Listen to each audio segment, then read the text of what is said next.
alaikum assalam wa rahmatullah.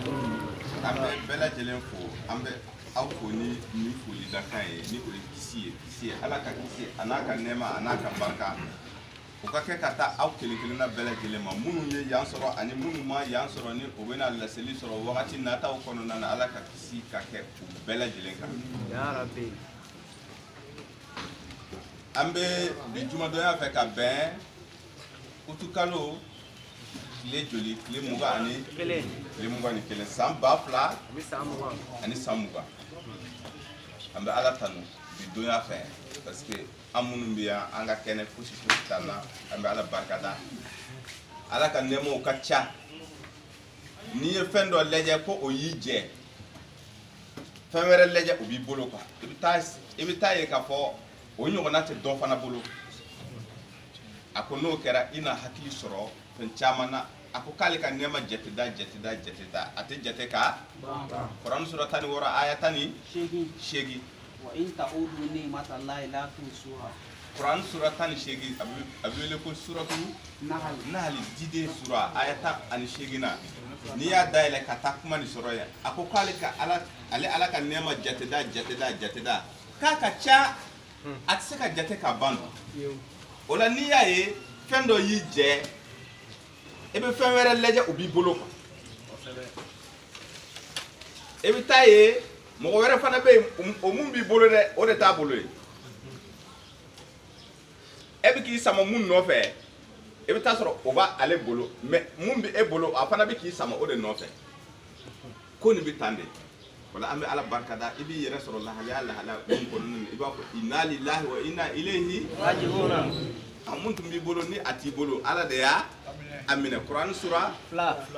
aya kɛmɛ ani aya 50 ani aya 6 a sɛbɛnnen bɛ o cogoya la o la an bɛ ala barikada kosɛbɛ lahalaya bɛɛ lajɛlen kɔnɔna na o tɛmɛnen kɔfɛ an bɛ kibaruya latɛmɛ teliya la kibaruya mun bɛ yen ni o ye an balimakɛ Lamine Gindo mɔgɔ caman t'a dɔn mɔgɔ caman b'a dɔn Lamine i bɛ wuli a bɛ kɛ wagati ye mɔgɔw fana bɛ nin tɔgɔ ye Lamine Gindo ale bɛ Yirimajɔ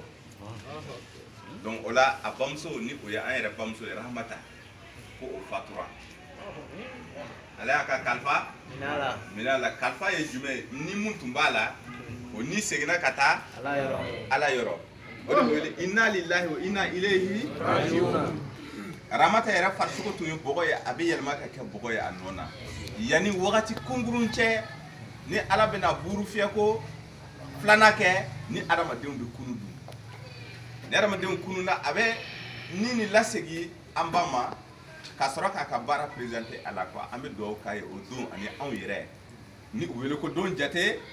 fɛsɛfɛsɛ don yawma yaqumul hisaba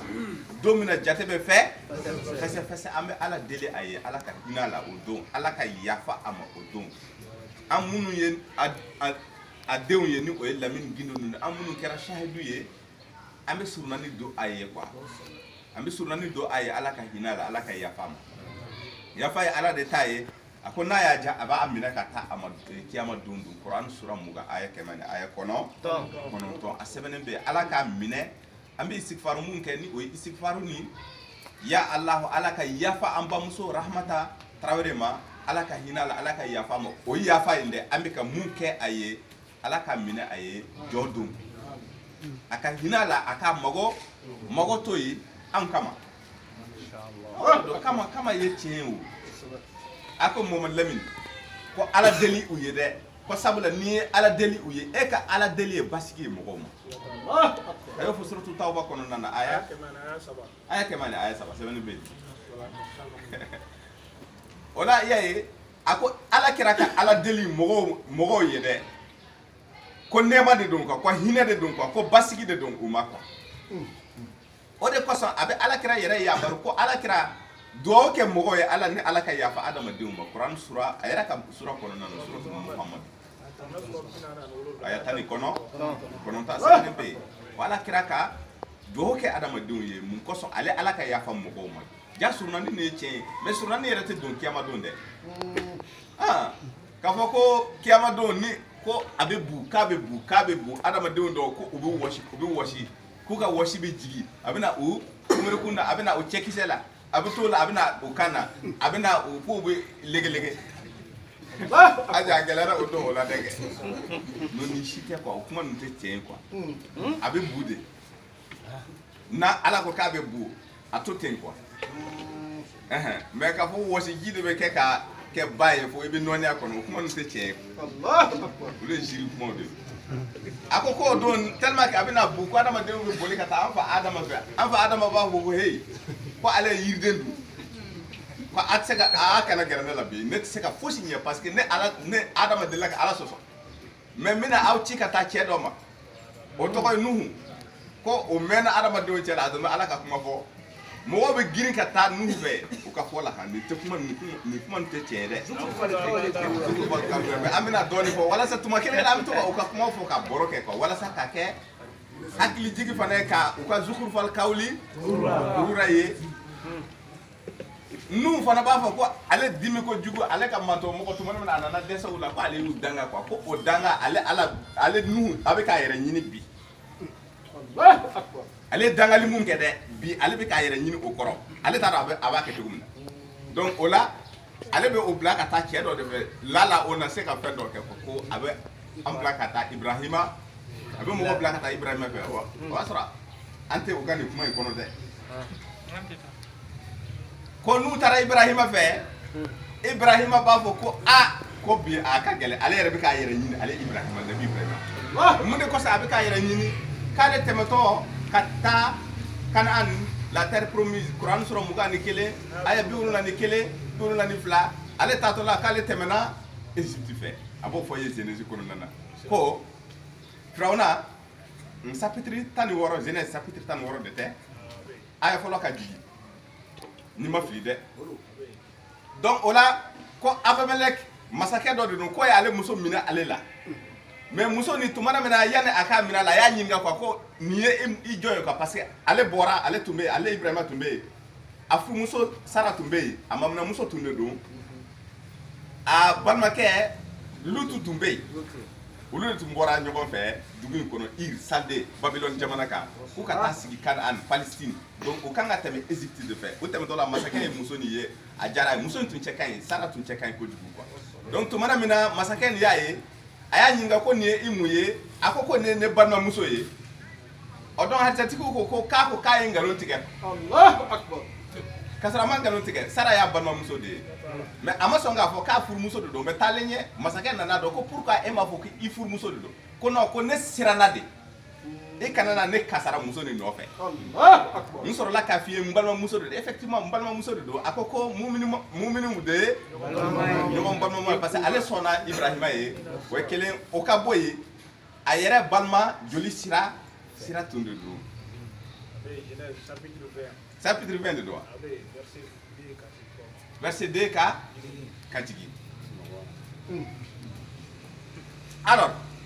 comme à Kereta ka ko adisati ko Ibrahima ko kay ngalo tege Ibrahima mo ngalo tege de mais ko Ibrahima ba fo kale ngalo to kalbi ka yere nyini odo o kam comme chedo be ale mo blakata ye lala na fendo nyana ko abe mo ko blakata Musa fe kira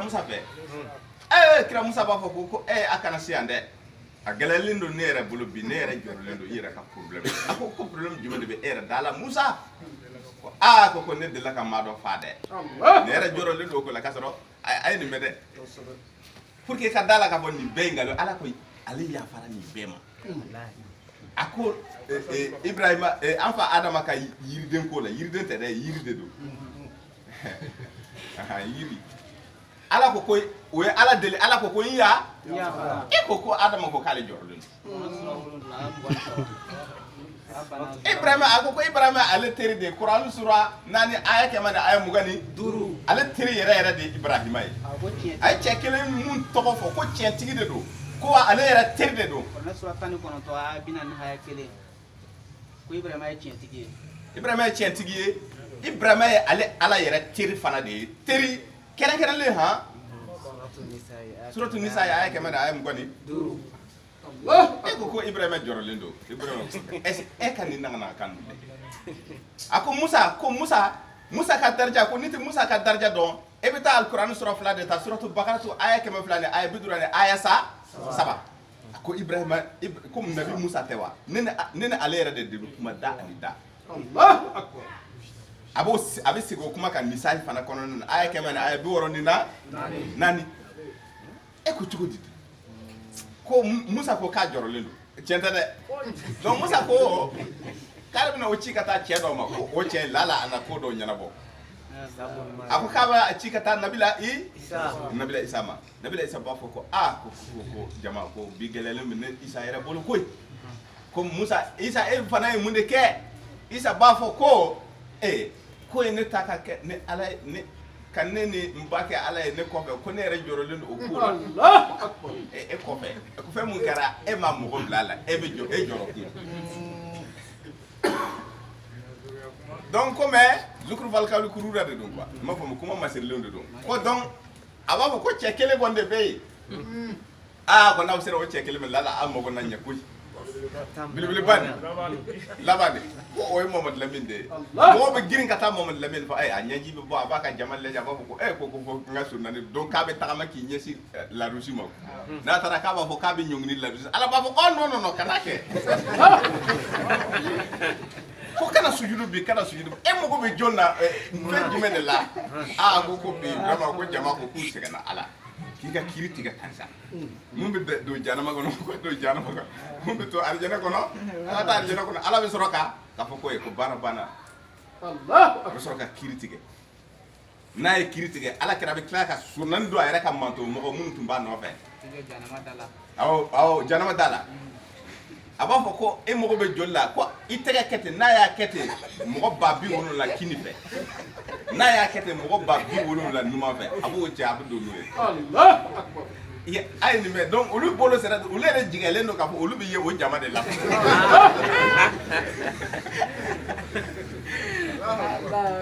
ko donc o bɛɛ kɔfɛ k'olu ka maabaw fana bɛ na wali ninnu fana bɛ na olu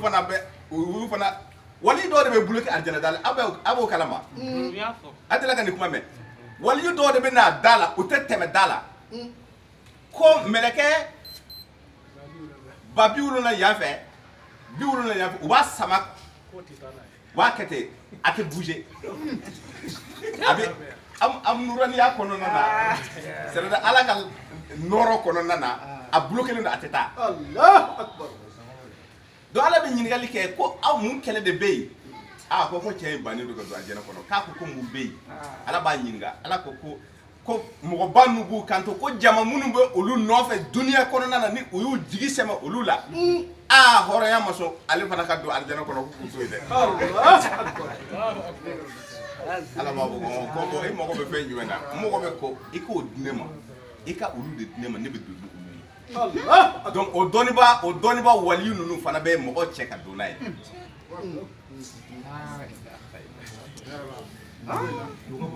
Ala ka hakili ɲuman d'a ma Ala ko n'aw tugura jama la fanba kɔ adamadenw la fanba n'aw tugura u ka kuma kɔ k'u bɛ aw fili ka fara u yɛrɛ kun kan ye ko mɔgɔ fililenw de don ko mun de y'u fili ko jigiya kumaw de b'u da quoi jigiya kuma ko bɛ sɔrɔ k'u ka nkalon sɔrɔ a kɔnɔ a y'o fɔ kuranɛ yɔrɔ jumɛn wa in tuti aksara man fil ardi yudilluka an sabilillah in yattabi'una illa dhanna wa in hum la yaqulun a ye nin mɛn awɔ jigiya kuma dama adamadenw la fanba nin na ka kan de bɛ adamadenw fɛ nin kuma ninnu tɛ tiɲɛ ye a b'a f'i ye ko suratu Musa lati kɔnɔna na cidenw ka sura kuranɛ sura 77 aya 11 aya 11 na a ko nabi ɲumanw ka réunion bɛ yen kiyama don jɔ don olu bɛ réunion kɛ u bɛna ɲɔgɔn seereya u bɛ ɲɔgɔn dɔn e de tun ye ne tun ye ka kibaruya sɔrɔ mais ne ma se k'i ye quoi Mamadu Lamini ni Musa ninnu ma ɲɔgɔn ye a y'o de fɔ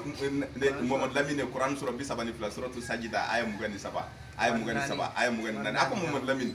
ko Musa ka kunbɛn ɲɔgɔnyali kana siga u la i ni Musa aw bɛna ɲɔgɔn ye ɲɛŋɛ o wagati o don bɛ na mais o don ye don jumɛn ye ko yomal kiyama kuranɛ sura 77 suratu Musa lati aya 11 k'o don an na ɲɔgɔn ye a bɛ baro ni cɛ a bɛ taa n'a ye suratu Zumar kɔnɔna na aya bi wolonwula ni bi wolonwula ni kɔnɔntɔn de don bi wɔɔrɔ ni bi wolonwula ni wɔɔrɔ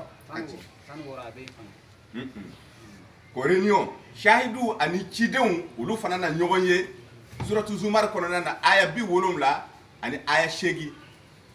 Allahu akbar.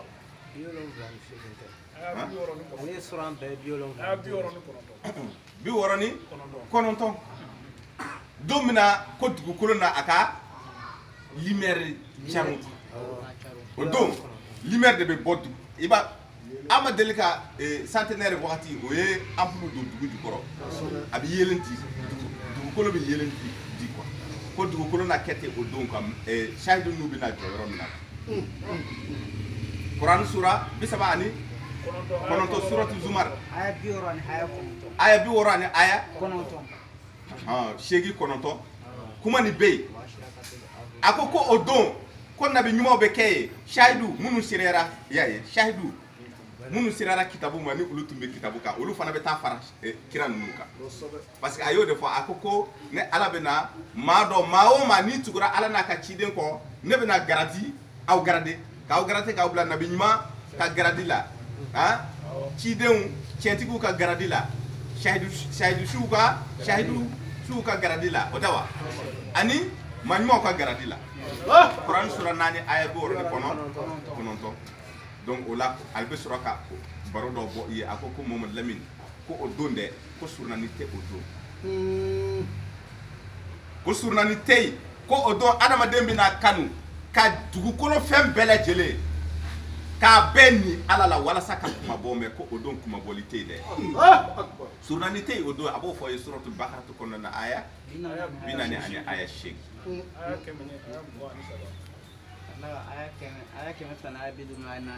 aya 200 Bakara kelen kɔnɔna na 250 ani 4 ko surunani to yen o don ale ala o don tilema ko surunani tɛ yen dɛ ko maa kana na jigi da surunani kan Allahu akbar. mais kiraw bɛ taa surunani jumɛn surunani bɛ kɛ yan de donc o surunani an bɛ k'o de kɛ an bamuso ye ala ka ramata ala ka hinɛ la ala ka yafa ma don min an bɛna taa jɛ kiiri don ala ka ale fana fara maa ɲumanw kan an bɛ taa don arijɛnɛ kɔnɔna na ɲɔgɔn fɛ sɛkɔrɔba fana a bamuso dɔgɔmuso fatura o fana o de kosɔn sɛkɔrɔba a yɛrɛ ma na an bɛ dugawu kɛ ale fana ye n'a ye ala ja n'an sera ye an bɛna a ɲɛ bɛrɛbɛrɛ sɔrɔ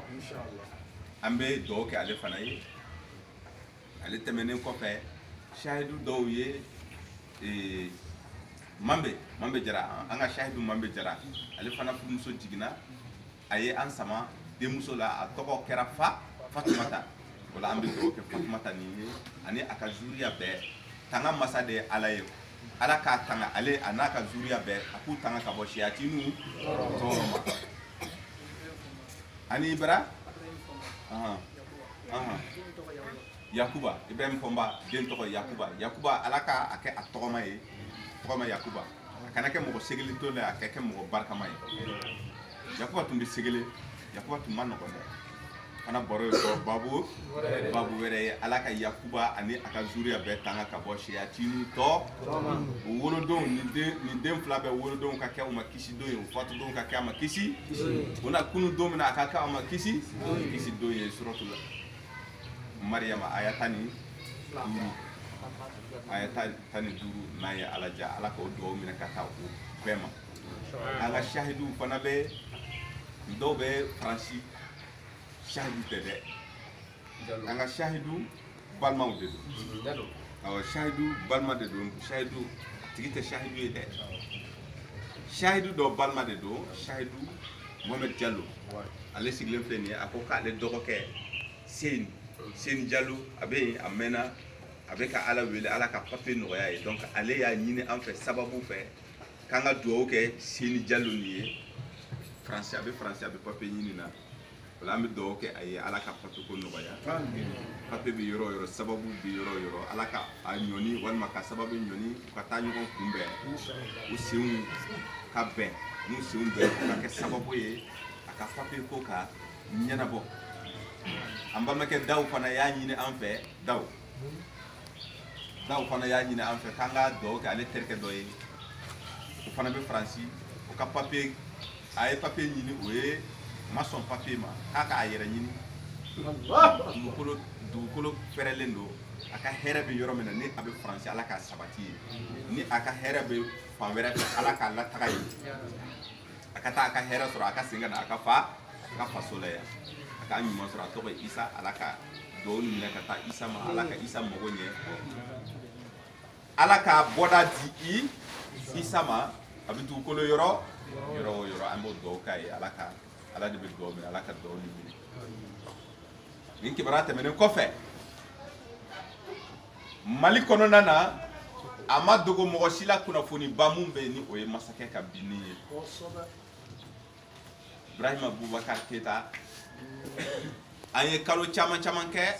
kutubaw la ani bilasiralikanw ni ani dugawu o ma kɛ wa bon Ala y'a ka laɲini boli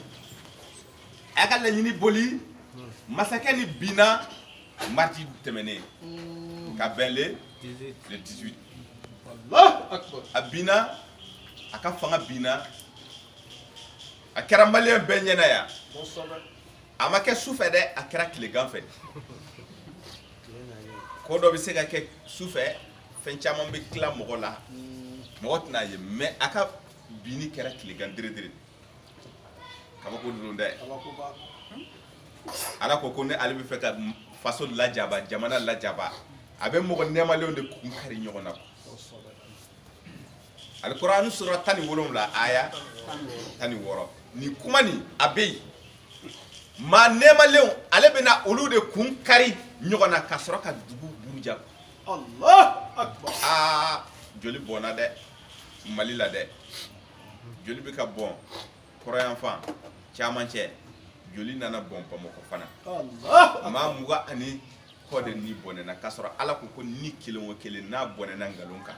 a bɛ comme i n'a fɔ i ye diɲɛ bɛɛ de faga ni kelen dɛ n'a bɔnɛna ngalon kan ka sɔrɔ ani fagali tun man kan ni i y'a faga a ko a bɛ comme i n'a fɔ i ye diɲɛ bɛɛ de faga nin bɛ Alikuranɛ sura joli kɔnɔ Kuranɛ sura 5 Suratul Maida aya 30 ani aya 2 kuma ni bɛ yen ni ye ni kelen kisi ni kelen kisira a bɛ comme a ye diɲɛ bɛɛ de kisi ni Ala yɔrɔ Ala ka masaya ni ka bon dɛ donc o la a ko ni balaw bɛ na jamana ma duguw ma a ko i bɛ taa sɔrɔ duguden ninnu yɛrɛ de maɲi donc ale Ala b'a fɛ ka duguden ninnu de lajaba n'a bɛ fɛ k'u lajaba u ka jurumu fan dɔ kosɔn Alikuranɛ sura 5 aya 40 ani aya 9 a ko ni adamadenw banna Ala ka kiri ma ni u banna Ala ka kiri ma ko Muhamadu ka sigi n'a ye k'a fɔ ale Ala b'a fɛ ka mɔgɔ dɔw de a bɛ fɛ ka u lajaba de u ka jurumu fan dɔ yan a bɛ fɛ ka tɔɔrɔ de bila u la yan fɔlɔ yanni kiyama kɔ i m'a ye a ko a ye nin mɛn dɛ Suratul Gafir kɔnɔ aya 40 ani aya 6 a ko aya 45 46 a ko kira Musa Firawuna ka mɔgɔw ani kira Musa ka mɔgɔw u karilen ɲɔgɔn na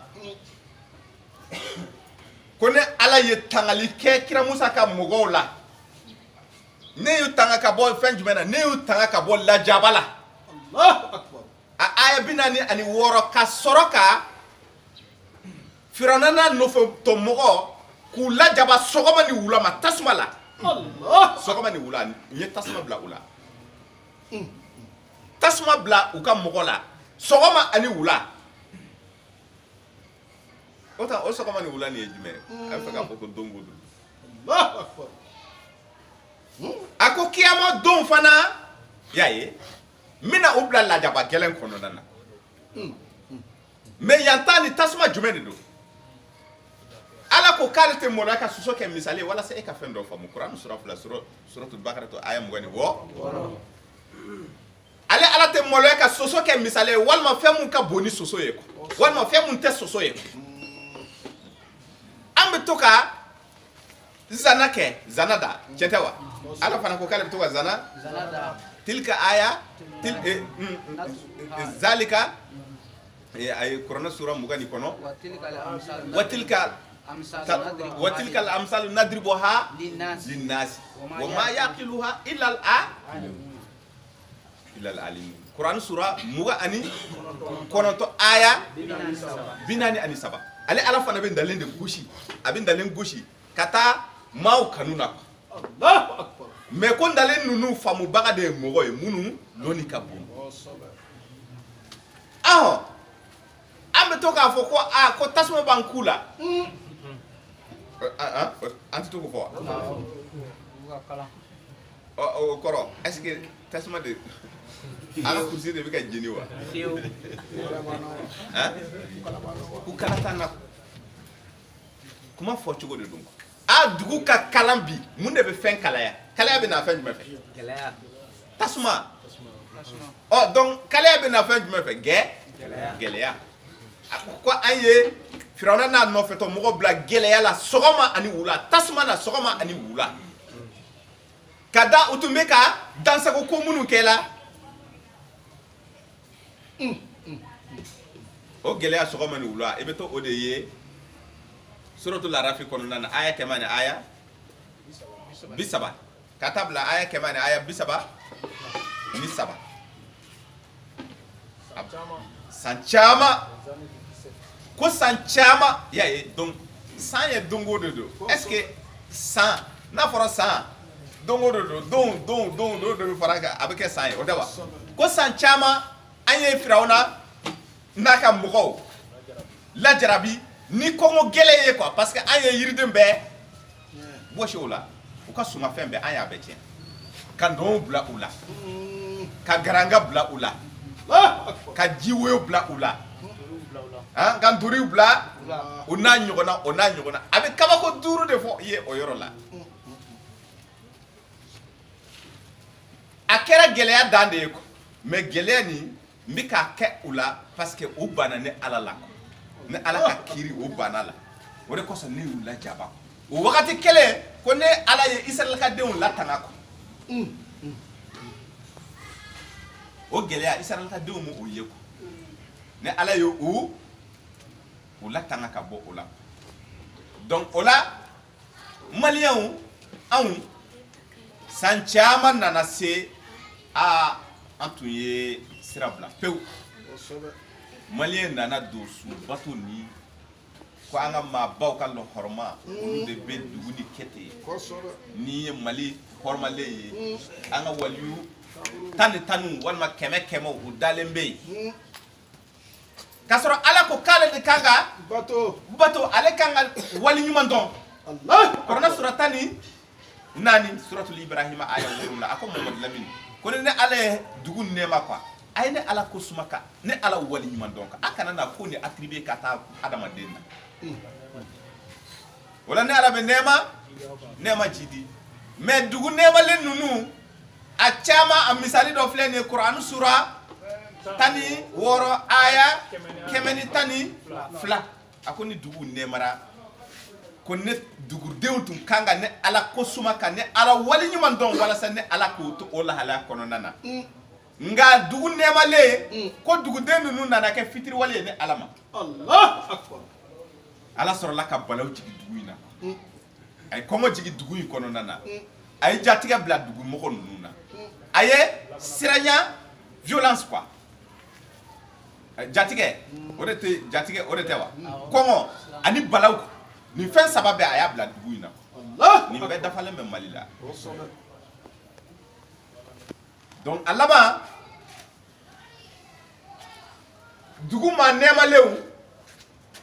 olu nana kun kariya o nana kun kari de dugu ma nema lew nyogon goshi to mana o nyogon goshi ko ne ala ka lanyini de wala saka la jaba bla adama deuna bon ko o la jaba aisra o la jaba o balawu nyede suratul anfal korona sura sege ay mo gandur aisra o balawu nyede nana ne sembala ne sentala o tala Allah akbar kay sira o nye me bara ni kera du ma dugu ma nemale kun karla nyogona ama dogo mɔgɔ si la an ye kutuba caman kɛ a la a kɛrɛnkɛrɛnnenya la an ka karamɔgɔbaw b'a la olu de ye u terikɛ olu yɛrɛ ko ten ko olu jɛɲɔgɔn de don ko olu de y'a sigi 2013 comme a ma taa o sago la 2018 o ko k'u t'a fɛ a sigira o ko ko bon ko jamanadenw ma k'an ka jɛ k'a gɛn Allahu Akbar parce que an de y'a sigi an de b'a la lawuli o ye sarti di ɲɔgɔn ma sarti caman wulila ala ka laɲini nana kɛ n'o tɛ o tun ko k'u b'a gɛn a mɛnna depuis 2018 u ko k'u b'a a gɛn an ka sisan u kun karilen ɲɔgɔn na joli bɔnna Allahu Akbar joli bɔnnen adamadenw y'u dama kasi i y'a ye a ko adamadenw y'u dama kasi adamadenw y'u dama kasi an yɛrɛ ye kulela yan an ye ala deli yan ala k'a basigi a ka yafa an ma ko a ka hinɛ an na istighfaru caman kɛ kɛra donc ala ka laɲini bɛ na dɔɔni dɔɔni fagataw fagara an bɛ dugawu k'u ye o tɛ wa u taara a mɔgɔ ɲumanw tun b'a la minnu m'a min minnu m'a bɔn u taara ten u fagara parce que munna faamaw dama bɛ ɲɔgɔn na parce que munna jɔyɔrɔ ko kɛlɛ de don parce que munna o ko faso problème de don mais jɔyɔrɔ ko de don bɛɛ b'o dɔn nka sisan fɛn dɔ de nana kɛ a b'aw hakili to o la kosɛbɛ ni o sabatira lala mali na bɔ nɔgɔ la mɔgɔ minnu tun bɛ ka masakɛ ni kɛlɛ u ka ɲɛmɔgɔba ko ni kɛlen a ko ale y'i sen bɔ a tɔ la ale y'i sen bɔ a tɔ la olu de tun ko karisa bɛ se o ye mun jira ala ye u lajarabi n'a ye ni o ye Ibrahim Boubacar Keita a nana parce que an yɛrɛ ka lahala de ye nin ye donc a nalen a ma se ka fosi kɛ a tɛ se ka fɛn kɛ o parce que jamanadenw ma ɲi o kutuba kɛra yan ka tɛmɛ fo an de ka ɲɛ ni dugumamɔgɔw ɲɛna sanfɛmɔgɔw na ɲɛ a y'o de fɔ ye a ko k'ale tɛ dugu ka lahalaya falen fo dugumɔgɔw yɛrɛ k'u ka lahalaya falen Kuran sura 8 aya 53 suratul Anfal ani Kuran sura 17 aya 11 sɛbɛnni bɛ yen k'ale tɛ dugu lahalaya falen juguman ni ɲuman na fo dugudenw yɛrɛ k'u ka lahalaya falen n'u y'a falen ka taa n'a ye ɲuman fan fɛ ne ala bɛ dugu ni nɛɛma mais n'u ye ne ala fitiri waleya ka juguman kow daminɛ ne ala bɛ balaw jigin u kan donc fo nin de ka faamu ni nin ma faamu foyi ma ɲɛ fɔlɔ donc sisan a bɛ comme mɔgɔw bɛ k'a faamu bɛɛ ko an tɔɔrɔ la ala ɲɛ an ma donc sisan masakɛ filɛ ka taa ɲɛmɔgɔ mun tun bɛ yen ni a tun bɛ ɲɛmɔgɔ dɔ ni kɛlɛ ni a dɔ ye Mamu Diko ye o don ko o y'a ɲininka a ko k'ale ka mission dafara Allahu Akbar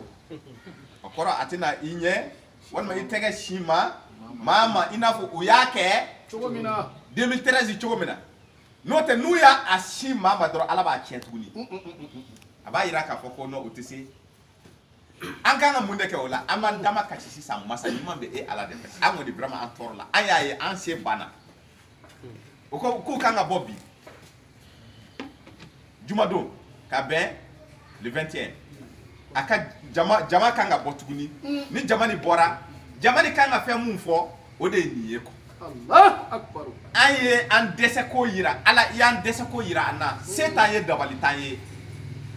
kɛlɛ kɔni filɛ nin ye masakɛ kɔni taara masa caman bɛ e bolo quoi masa dɔw di an ma quoi masa mun bɛ se ka kɛ i n'a fɔ Zalutu ɲɔgɔnna ye Allahu Akbar Talut Kuran sura 2 aya 200 47 ka jigi 247 Talut o Israël ka denw ye ala de deli ko u y'u dama kasi o y'a sɔrɔ tatugu kɛra Israël ka denw la fo u yɛrɛ t'a dɔn fo k'u fiyefiyɛ u sɔrɔla ka jɛ ka ala wele quoi ko ala ka masakɛ dɔ di u ma masakɛ mun bɛ olu bɔ bolo la ala sɔrɔla ka taamasiyɛn bila Talut la a ko ni masakɛ ni cɛ ni dɛ ni de bɛ se ka aw bɔ bolo la o ye cɛ in lajɛ o y'a lajɛ o ko ko pourtant anw cɛ la nin ye mɔgɔ lafulen dɔ ye ala m'a fɔ ko aw ma ne deli ka ban batara mɔgɔ ninnu Sol b'a wele ko Sol masakɛ ni tɔgɔ ye Sol mais a arabu tɔgɔ Talut o Talut ni de Israël ka denw dɔ bɔ bɔgɔ gɛlɛya la bolo la Allahu akbar. mais o ye ala de deli ala k'o masa di olu ma masa mun olu tɛ sisan o yɛrɛ t'a dɔn masa jɔ de kan yɛrɛ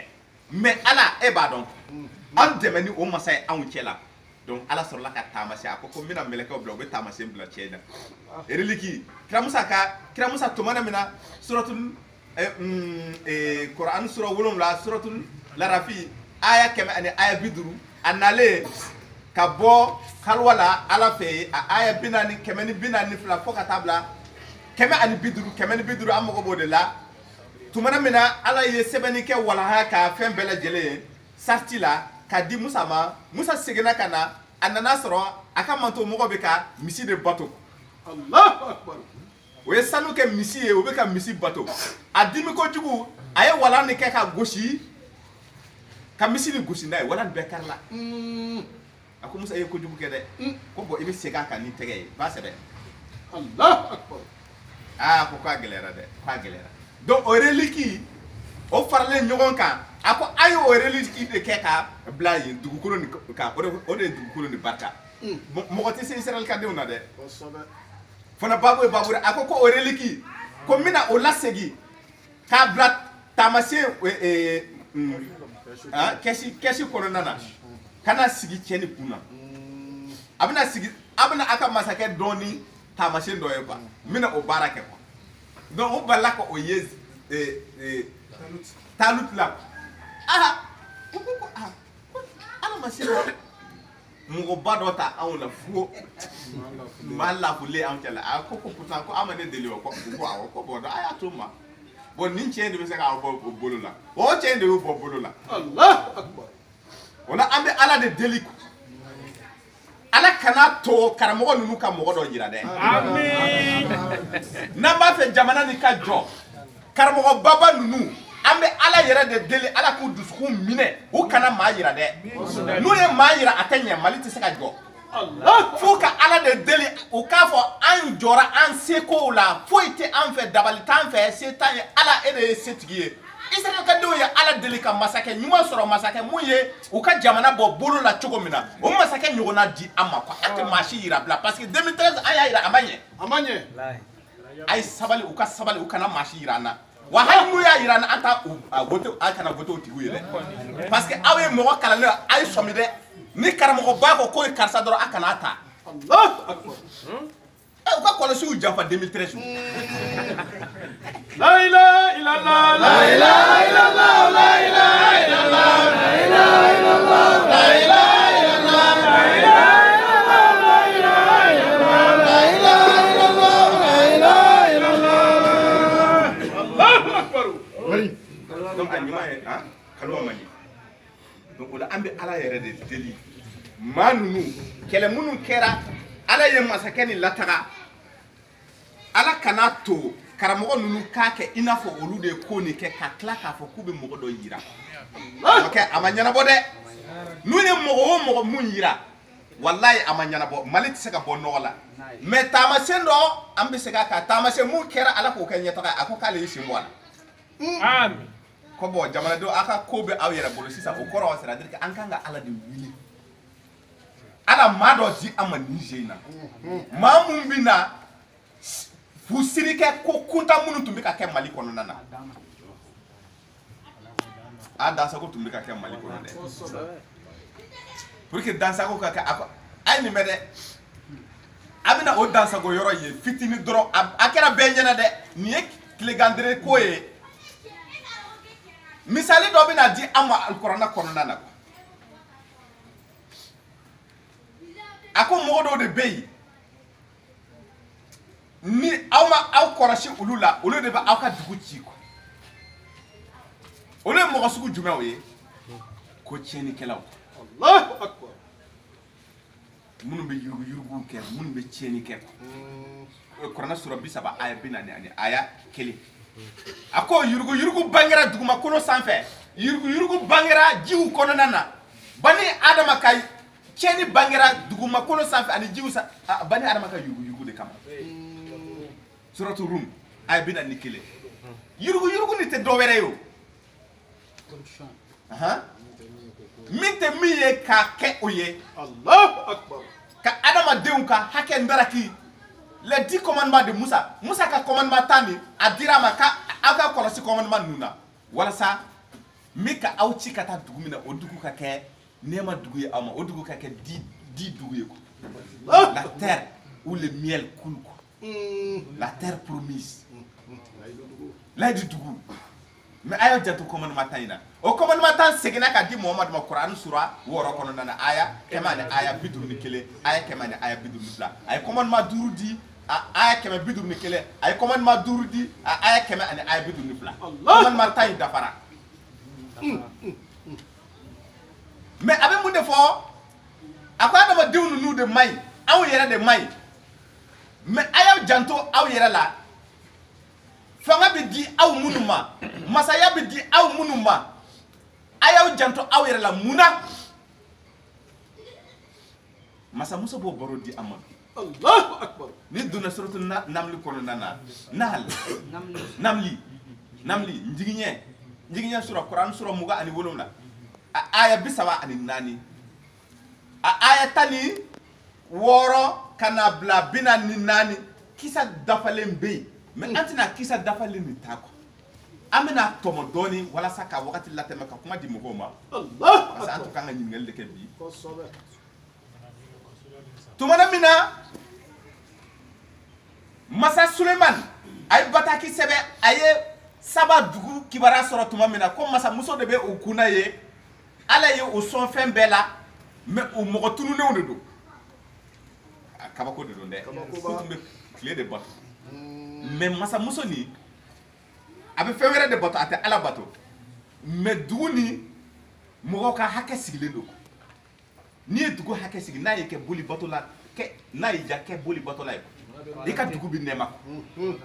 o commandement ninnu commandement minnu bɛ ka fɔ ye adamadenw ka hakɛ de don o de kosɔn européen ninnu an b'a fɔ ko kafiru de don k'a sɔrɔ u ka dugu nɛɛmalen don ni an ta ye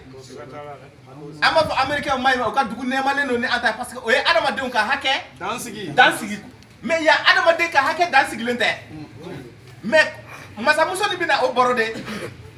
jira an na a ko masakɛ a yɛrɛ sisan ale yɛrɛ de masamuso quoi parce que masamuso nin ye lɔnni tun b'a la a ka lɔnni bɛna bange kɔrɔna yɛrɛ kɔnɔna na fo baro nana kɛ a kan a kɛlen masamuso ye tuma min na a bɛ dugu ni kɔlɔsi mais olu bɛ tile de bato o tora o lahala de kɔnɔna na masa Suleman de bɔra a kalama a ka drone de reconnaissance de taara dugu ni repérer quoi Allahu akbar. ka na kibaruya d'a ma donc a ye bataki ci ka taa dugu in ma a ko masakɛ mun bɛ yen muso nin k'a ka na a ka baya kɛ ale ye ka na sɔn a ka autorité a ka layidu k'a ka na layidu minɛ a ka faamaya ye i n'a fɔ layidu ɲɔgɔnya bɛ Mali ni Faransi cɛ cogo min na Allahu akbar. Faransi de ma yan mara wa Kosɛbɛ. an tɛ ali y'o ye y'a ye an ka mɔgɔw bɛ boli ka taa yen faama ninnu bɛ boli ka taa yen hali kɔsa in na faama 5 ɲɔgɔn na disɛn u bɛ Faransi masakɛ ye u bɛɛ bolila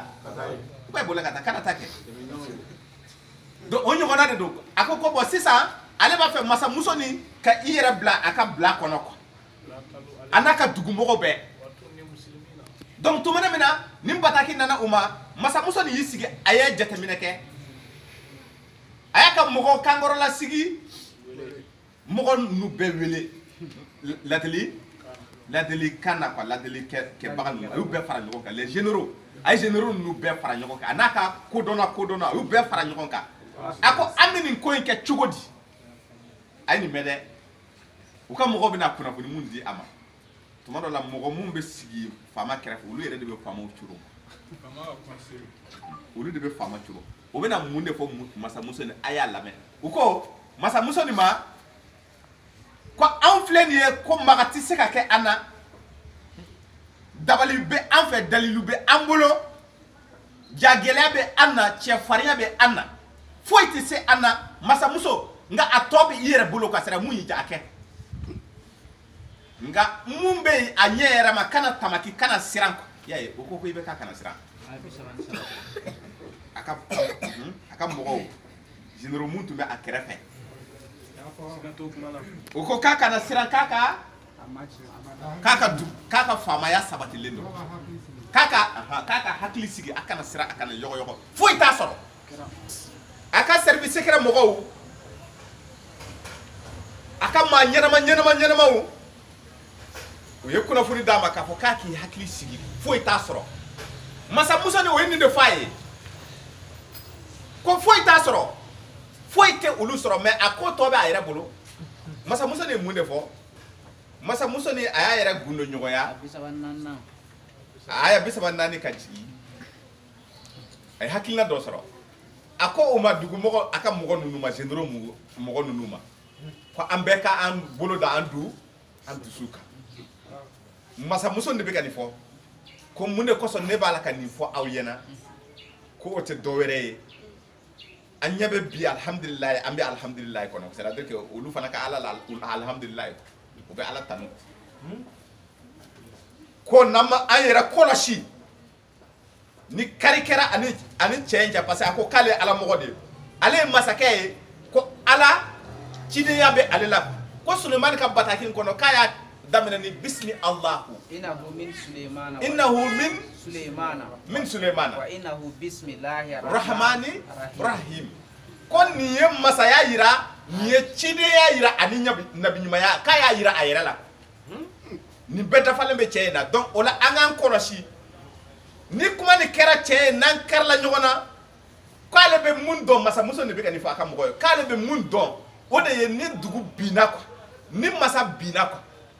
maaba ninnu de bɛ kɛ maa niw ye a ye 34 a ko maaba ninnu olu dɛ ni dugu cira dɔrɔn olu yɛrɛ de bɛ kɛ maa ni ye sini quoi donc ko an ka an yɛrɛ kɔlɔsi an k'an yɛrɛ cogoya dɔn cɛ in na o la n b'a kɛ cogo di a ye nin mɛn dɛ n bɛna fɛɛrɛ dɔ tigɛ k'a tester k'a lajɛ ni cɛ yɛrɛ la nabi ɲumanya ani cidenya faralen don a ka masaya la ni ne taara sɔrɔ masaya cidenya ani nabi ɲumanya faralen t'a la masaya gansan masakɛ gansan ko an tɛ siran a ɲɛ an kana siran a ɲɛ mais ne b'a dɔn cogo di o la k'a fɔ ko cidenya ni a bɛ ka mun fɔ ani nabi ɲumanya mun bɛ a la ni o ye tiɲɛ ye wa o ye nkalon ye a ko n'a kɛra masa gansan ye a tɛna ala ko ɲɛdɔn mun de bɛ a ɲɛsiri ko diɲɛ hɛrɛ de bɛ a gosi a ɲɛna ko masa minnu bɛ sigi ni ala o tɛ ala ko dɔn quoi ko diɲɛ nɛɛma quoi diɲɛ nafolo quoi u b'o de magɛnna quoi donc ale bɛna cadeau belebeleba dɔ ci cɛ in ma cadeau caman ale bɛna ci cɛ ma ni cɛ ye cadeau in minɛ dɔrɔn k'ale b'a kɛlɛ ko cɛ in tɛ se ale la ko parce que bataki kɔnɔ kuma nin tɛ cɛ ye a bɛ ka nabi ɲumanya mun wele a yɛrɛ la ani cidenya ala ka cidenya mun wele a yɛrɛ la o t'a ye quoi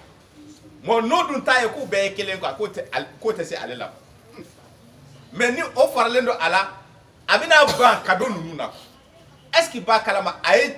cadeau caman de donni ka ɲɛsin Jérusalem ma k'a ka mɔgɔw ci n'a ye u taara ni hɛrɛ caman ye fɛn valeur ma lulu ni marjan ninnu sanu a bɛɛ b'a kɔnɔna na warijɛw wari nafolo a y'a di cɛ ma donc o ye Sulemani ladɔnniya k'a fɔ ko masamuso a ye bataki ci mun ma k'a ka délégation mɔgɔw nana Jérusalem u taara o kunbɛn k'a lanate masakɛ fɛ quoi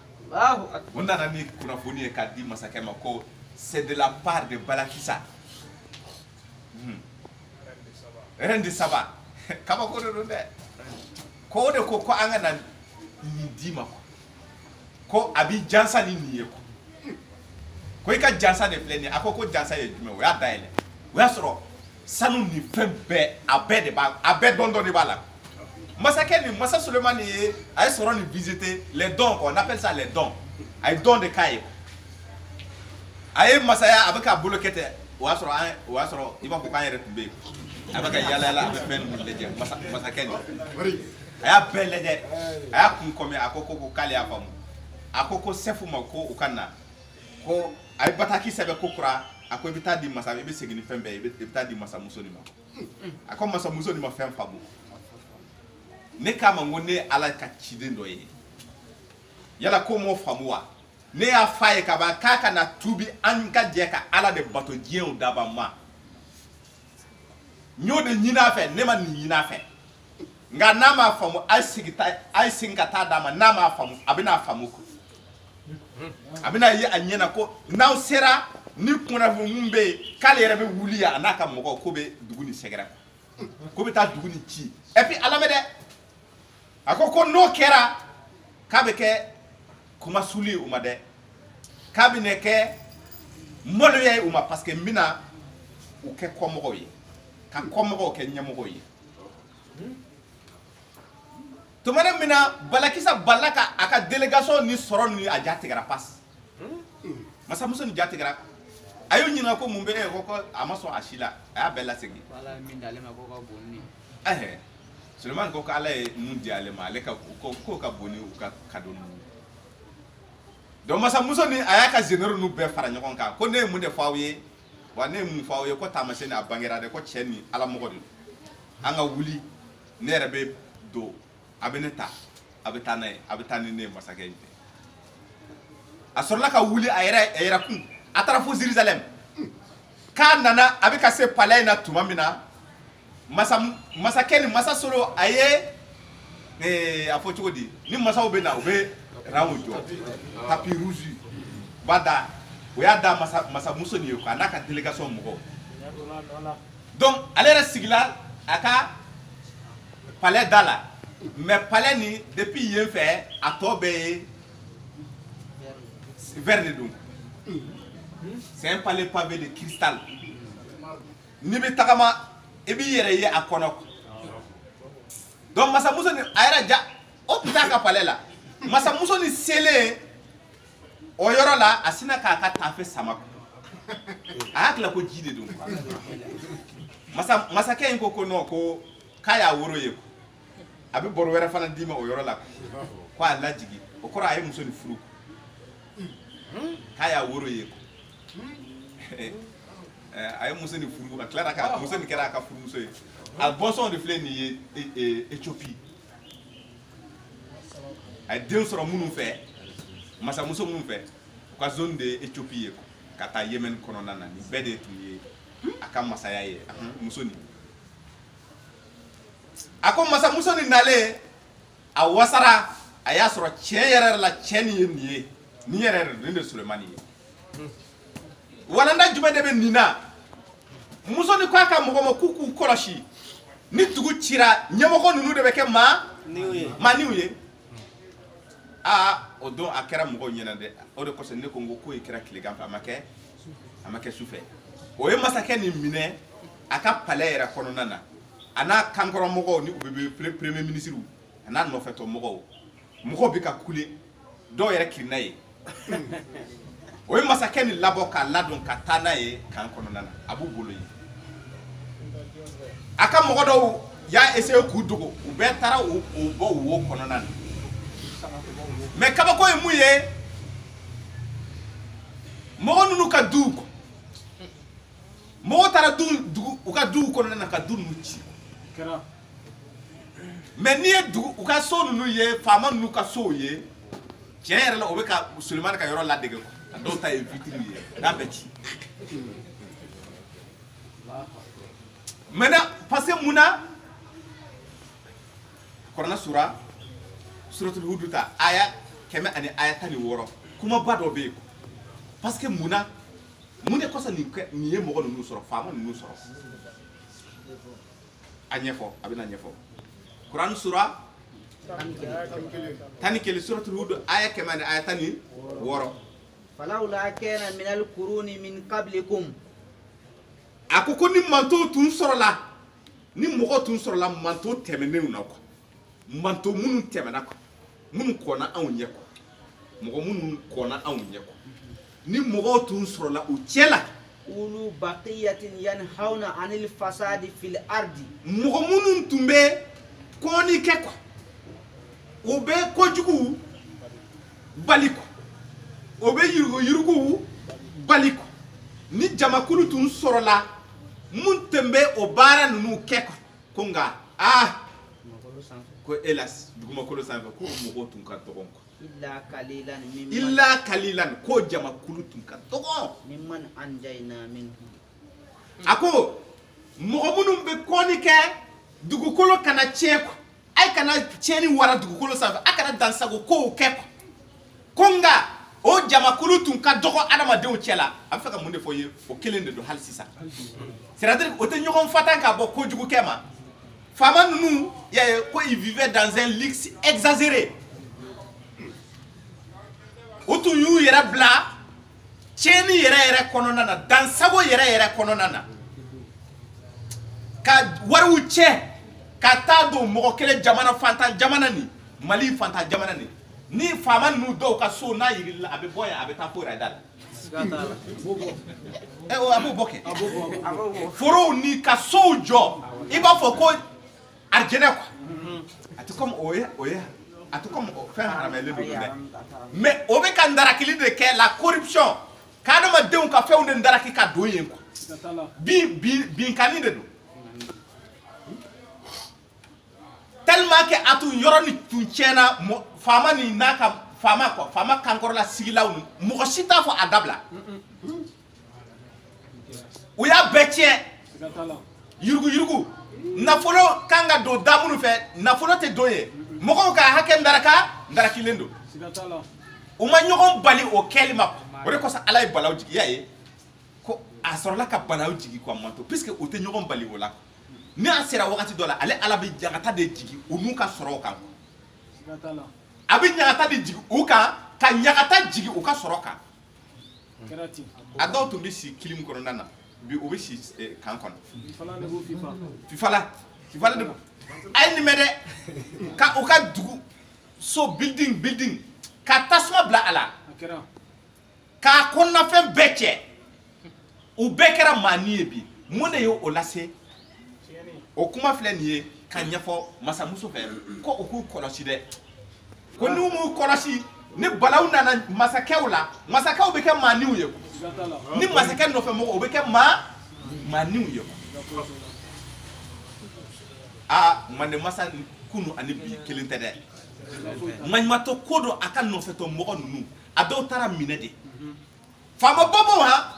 ɲɛ yɛrɛ tun tɛ se ka da u kan kunu dɔrɔn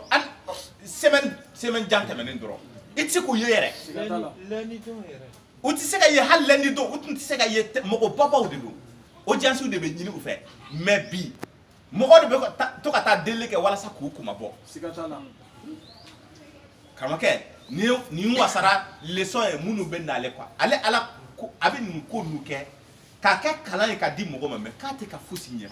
quoi o la a ko mɔgɔ ninnu mun ye o kabakoba de don dɛ ko dɔ tun bɛ kɛ a ka bon hakili ma pour que i ka da la ko dɔ n'a ma kɛ i yɛrɛ la i tɛ se k'a dɔn n'a ma kɛ i yɛrɛ la i tɛ se k'a dɔn n'i tun taara baara yɔrɔ ninnu na n'i taara baara yɔrɔ ninnu na i yɛrɛ ka hakɛ a tɛ d'i ma n'i ka mɔgɔ tɛ yen f'i ka mɔgɔ de ka sɔrɔ yen an bɛ a misali surun di aw ma an ɲɛ bɛ nin dingɛ in na kɔfɛla la yan dingɛ dɔ bɛ yan dingɛ belebeleba de aw ɲɛ bɛ nin pilaki la nin pilaki n'i taara jɔ pilaki nin fan dɔ in na i b'a ye centre de formation professionnelle en intique informatique nin dingɛ in tun ye sotelema ka dingɛ an de y'a siyɛn a tun kan ka sotelema malitel u ka serveur tun kan ka bila an fɛ yan an de tun b'a baara la ne ya ɲɛmɔgɔ kiri ɲɛmɔgɔ dɔ ye ne de ya a bɛ ka kɔrɔfɔ faamu le département juridique le chargé du département juridique ne de don ya mɔgɔ 40 ani kɔ de tun bɛ baara kɛ yan o contrat de nana kase faso mɔgɔw fɛ o kiri taara laban Abidjan an yɛrɛ tun bɛ yen ne yɛrɛ tun bɛ a kiri ɲɛmɔgɔ ne de y'a kiri ɲɛmɔgɔ ye an gagnena miliyari 5 ani dɔɔni misali fitini de don dɛ walasa a k'a faamu kabako kow bɛ Mali a bɛ Mali kɔnɔ yan donc sisan an minnu ye yan baarakɛlaw ye an y'an ka hakɛ ɲini faso k'an ka hakɛ d'an ma miliyɔn 100 ani dɔɔni miliyɔn 100 de don a tɛ miliyari bɔ an ka hakɛ tɛ miliyari 1 bɔ anw yɛrɛ baarakɛ mɔgɔ yan minnu ye baara kɛ yan yan o y'a sɔrɔ an tun ye juru dɔ fana ta banki dɔ fɛ ka baara nin daminɛ yan miliyari 1 a tɛ miliyari 1 bɔ quoi mais o ye agiw fara kan mɔgɔ bɛ banki ko kalama ka taa miliyari 1 ani miliyɔn 200 donc miliyari 1 ani miliyɔn 200 olu fana ka juru bɛ an na yan kɔrɔfɔ bɛ ka faamu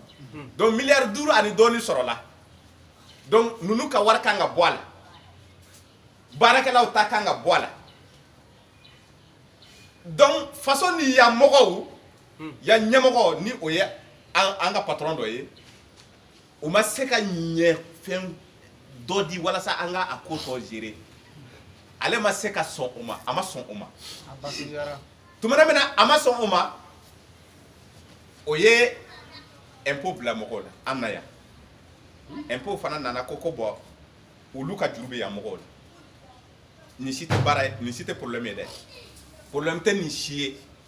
problème ye mun ye sisan wari sara dɛ o ye impôt ka wari sara ka banki ka miliyari 1 ani miliyɔn 200 k'o sara minnu ye baara kɛ ni o wari yɛrɛ sɔrɔla anw o ko f'an ka dɔ di an ko a bɛ min ko non k'an ka dɔ de di an tun hakilila kulonkɛ de don koyi parce que an yɛrɛ ka hakɛ ɲinini ale ka kɔrɔ ni banki ta ye banki ta sarala ka bɔ a la 1 milliard 200 mais a sarala cogo di banki ka avocat ani ministre mun sigilen bɛ wari bon kun na muso de don premier ministre Boubou o de ye ministre de l'économie ye madame Bari Hawa Sila o de tun ye ministre de budget ye sɔrɔ kunna ministre muso de don nin ye sisan ko ye dɛ avocat ni banki ka avocat ministre muso ni dɔgɔkɛ de don ministre muso ni ani Boubou o bɛ taa Boubou cousine de don premier ministre Boubou Sise kelen a cousine de don donc olu ta sarala ka bɔ yen teliya la miliyari 1 ani miliyɔn 200 an t'a ma surunya miliyari 1 yɛrɛ la ko an t'a ni ko fo dɔ de ka di fɛn de tɛ yen k'a di est-ce que a bɛ ka kɔrɔfɔ faamu ni binkani kɛnɛ kan binkani de don mɔgɔw ka juru dɔ y'a ye nin dingɛ in hali sisan a bɛ yen an ko d'accord sisan ko a bɛ nin cogoya la an bɛ taa an dama kasi faamaw la justice mɔgɔw ka yira k'a fɔ faso bannen don k'an ka wari sara dɛ o ye tɔw bɛɛ ta sara o y'a yira n na k'a fɔ se t'an ye juge ko d'accord k'ale sɔnna a ye preuve ye juge ye décision bɔ faso contre la ko bon ni faso tile 1 o tile 1 mun tɛmɛna faso kan ka miliyɔn 1 sara a ye awɔ décision taara di faama ninnu ma o y'o bila tiroir la c'est-à-dire que fo a b'a di an ma de an ta ni an ta in ma di faso tɛ dɛ n'a y'a ja faso ka ci k'a sɔrɔ ale bɛ baara la faso ye faso b'a sara dɔ wɛrɛ t'an bolo an ko sisan juge wɛrɛ bɛ yen n'aw tɛ aw ka faama aw yɛrɛ juge minnu sigi ni aw tɛ olu ka kumakan bonya masaw la masa bɛ yen an bɛna ale wele an ye ale wele bubu contre la an ye ale wele muso ni contre la an ye ale wele cɛ dɔ contre la a tɔgɔ Seku t'a jamu fɔ Seku ni ministre dangan dɔ de da ale de kiiri fɛn o fɛn ale de jɔlen bɛ a la olu de y'u sen da an ka dossier kan dossier fitinin mɔgɔw ka hakɛ normalement minnu tun kan u ta de kan ka sara fɔlɔ ka bɔ yen ka sɔrɔ ka tɔw ta sara parce que an yɛrɛ an ta ka kɔrɔ n'u ta ye an yɛrɛ de baara kɛ walasa an ka wari yɛrɛ sɔrɔ kabako de don dɛ an bloquelen don an ko d'accord comme aw tɛ ninnu bonya baasi fosi t'a la n'a ye ala diya an bɛna masaw ka masa an bɛna wele an y'a wele bubu contre la an y'a wele Seku contre la an y'a wele muso ni contre la bi u bɛ min u bɛɛ jiginna wo kɔnɔ u taara ŋaɲa fɛ a ma daminɛ dɛ nin y'a daminɛ ne ye nin y'an ka taa ye dɔrɔn ninnu u ka ko banna pewu mais mun de ye nin kɛ an ka dossier in de ko n bɛ ka mun fɔ o de dɔrɔn wa ayi dɛ ni ɲɔgɔnna de bɛ yen n b'a la ka misali fitinin dɔrɔn de di aw ma ni ɲɔgɔnna caman yɛrɛ yɛrɛ de bɛ yen bingani bi ka kɛ maaw ka nin sira fɛ Mali la yan faamaw fɛ donc ala bɛ mun de kɛ la a bɛ na ni sababu ye a bɛ u kɛ kɔmɔgɔ ye ɲɛmɔgɔ bɛ kɛ kɔmɔgɔ ye nin n'a ɲɔgɔnna de don o tɛ o janto adamadenw ka hakɛ la fa ko tiɲɛnikɛlaw de don dɛ suratul Israël kɔnɔna na ko c'est des gaspilleurs ou bien suratul Israël tɛ aya 20 ni 7 awɔ tiɲɛnikɛlaw de don donc o la ala bɛ kiiri boli nin cogoya la a yɛrɛ ka sagoya la an bɛ ala de deli ala k'an ta la kɛ hɛrɛ ye an ta ala k'a kɛ hɛrɛ ye a bɛ yen gɛrɛgɛrɛ minnu bɛ yen ala ka o gɛrɛgɛrɛ a ka nɛm balamini kɛ nɛɛma la k'an kisi o gɛrɛgɛrɛ ma an bɛ ala de deli quoi ala kana o gɛrɛgɛrɛ ninnu se a ma n'o tɛ banaw kana wuli nin o kɔni an bɛ istighfar de kɛ ala bɛ banaw ni faga ka taa n'o tɛ a ka laɲini bɛ kɛ quoi joliw bɔnna quoi fɛn bɛɛ kɛra ɔ bɛ sisan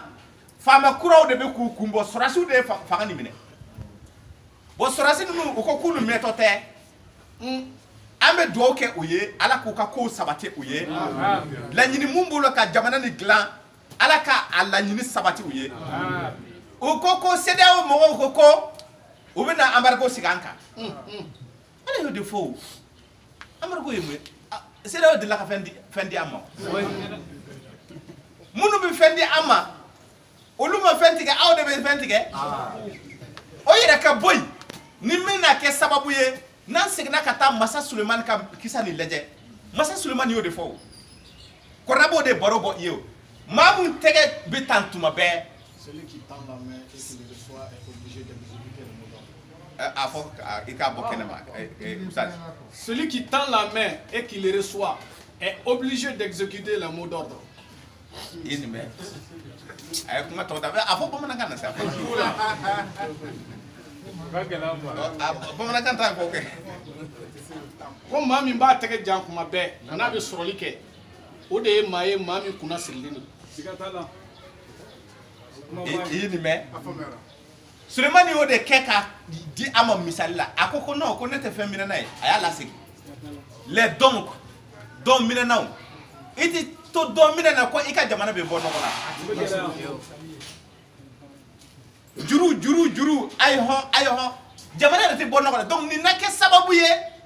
an ka sɔrɔ mun bɛ yan an bɛna o sɔrɔ an b'o don ba la u tɛna o to mɔgɔ kelen bolo bilen k'a fɔ k'a b'an daraki quoi miliyariw k'an daraki ka a taa a ka sow ni ka taa sungurubaw san n'a ye ka taa mɔbiliw san ka di sungurubaw ma ka taa tiɲɛni kɛ ni o nafolo ye o tɛ sɔn k'o kɛ o parce que wari ni don siraw bɛna jateminɛ a tɛna don mɔgɔ kelen bolo donc u ka embargo tɛ dɛ u ka tɛmɛ n'a ye amadu ko tɛ koba ye a bɛ n'a gɛlɛyara a bɛ nɔgɔya an bolo yan yɛrɛ kɔrɔfɔ bɛ ka faamu donc misali mun yirala an fɛ masa Sulemani fɛ kuma ni jɛlen don les dons n'ont jamais construit un pays a b'i jasi de maa mun bɛ a y'a di yan dɛ a y'a di yan dɛ a y'a di yan tuma bɛɛ faso jɔlen a y'a di yan a y'a di a tɛ se ka bɔ Rwanda ma bɔ nɔgɔ la wa Rwanda olu ye u ka duguko de bila ba la donc bɛɛ bɛ dɔɔni dɔɔni sɔrɔ mɔgɔ si tɛna miiri k'a fɔ n b'a mɔgɔ ba taa yiri ndaraki ka taa don n ka sow la walima ka taa nin kɛ i tɛ se k'o kɛ o donc e kɔni tɛna dɛsɛ i ka nasɔngɔ la i ka soni b'i bolo alihamudulilayi nka k'a fɔ i bɛ taa faso ka fɛn de ndaraki o tɛ se ka kɛ ye bon yan faso ka mɔgɔw bɛ ka impôt minnu sara mɔgɔ dama dama de b'o tiɲɛ ka taa n'a ye Dubayi ka taa kulonkɛw kɛ ka taa diɲɛ yaala n'a ye ka taa sow jɔ n'a ye u tɛ miiri yɛrɛ kɔrɔfɔ bɛ ka faamu o n'a ɲɔgɔnna o n'a ɲɔgɔnna o n'a ɲɔgɔnna mais ko o mun filɛ nin ye a kana k'an kɔnɔ ko nin ye faama dɔrɔn a yera an fana na duguma an de ma ye o de kosɔn a ye nin mɔgɔ sugu sigi an kunna donc ni an tuubira ka segin an kɔ ale yɛrɛ fana ko k'a bɛ segin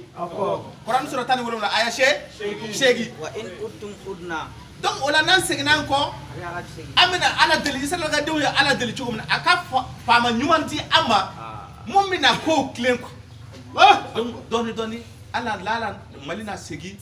a cogoya kɔrɔ la o la n'an seginna an cogoya kɔrɔ la an kana na to ka taa fɔ ko an ka waliyu barikamaw de kosɔn nin bɛ ka kɛ an kana o kɛ an ka Ala waliyu ɲuman dɔn an ka Ala waliyu ɲuman dɔn kɔrɔfɔ bɛ ka faamu donc o la wagati ye wagati de ye dɔɔni b'a jɛ dɔɔni mun b'a jɛ an bɛ a di mɔgɔ ma a ka kɛ farankan ye an bɛ kunnafoni di sakɛ an bɛna kunnafoni di wagati 5 miniti 5 tɔ nin an b'o utiliser ka sini samedi an y'a ŋɛniya ka taa an ka cɛkɔrɔba dɔ ziyara mun bɛ wele Abdulayi Sumare cɛkɔrɔba ni a n'a ka denbaya bɛɛ kɛra sahidu ye hey kabakow bɛ yen dɛ cɛkɔrɔba ni a y'an ka lasiri sɔrɔ cogo cogo ne kɔni t'a dɔn parce que hali sisan a ma se k'a ɲininka a ye lasiri sɔrɔ cogo cogo mun ye cɛ ye a ma deli ka ne kɔni wele hali siɲɛ kelen Musa ka sira don an ka sahidu Musa Sabalibugu Samake Kalanfa Samake Sabalibugu ale ka sira de don ni ma fili dɛ donc cɛkɔrɔba nin ye Bayina kibaruya sɔrɔ a ye Bayina kibaruya lajɛ k'a lajɛ maa kalanlen don a bɛ retraite la a nana kibaruya de sɔrɔ a nana limani Ala ka kuma na a nana limani Ala ka kuma na a ka mɔgɔ bɛɛ fara ɲɔgɔn kan a ko ko dutigi kɔni i bɛ hɛrɛ mun ŋɛniya n'i yɛrɛ i b'o de ŋɛniya i denw ye o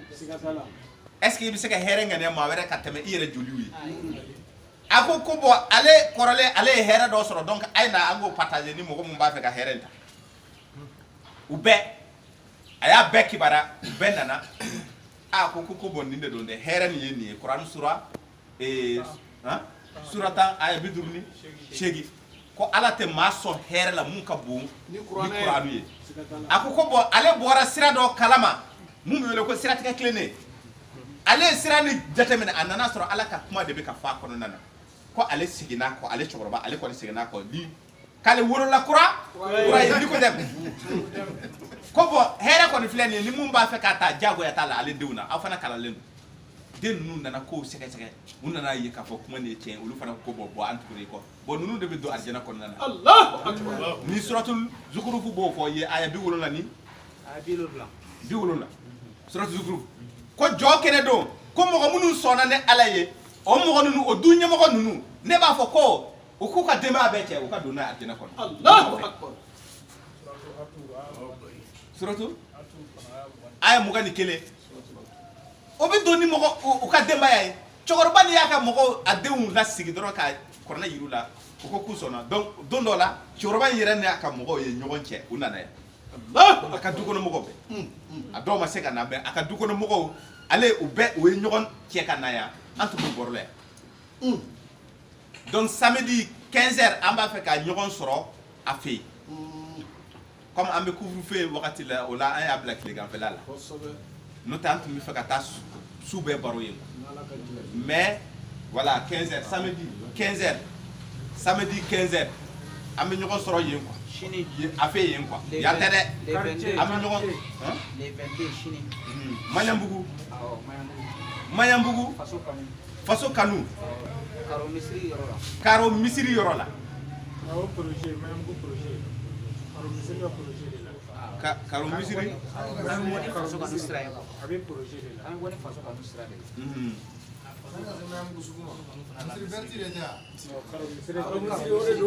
Karo Misiri.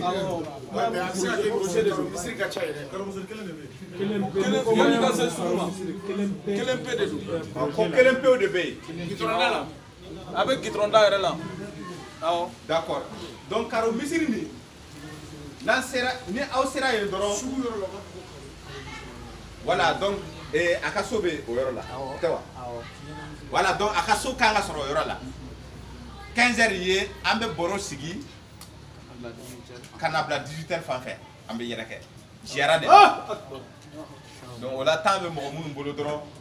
Voilà abiseka taye. Wala nin kuna funi laban de tumbe.